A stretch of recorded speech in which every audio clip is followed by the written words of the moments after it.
Hello everyone, welcome back to my channel. আজি বনাম এটা বিশেষ পকৰা হেতু হৈছে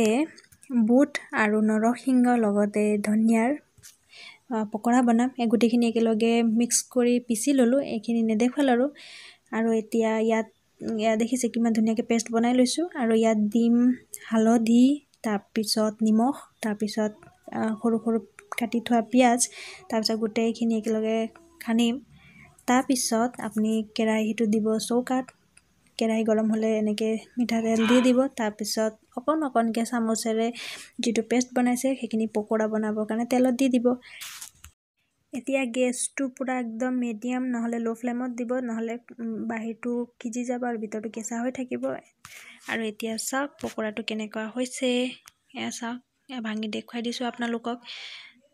পকৰাটো খাবলৈ খুবেই টেষ্টি হৈছে মই জ্বলা দিয়া নাই কাৰণ সেইখিনি বনাইছো সৰু বাচ্চাৰ কাৰণে এয়া চাওক পকৰাটো খাই খুবেই ভাল লাগিছে আৰু ৰেচিপিটো কেনেকৈ লাগিল ক'বলৈ নাপাহৰিব টিল দেন বাই বাই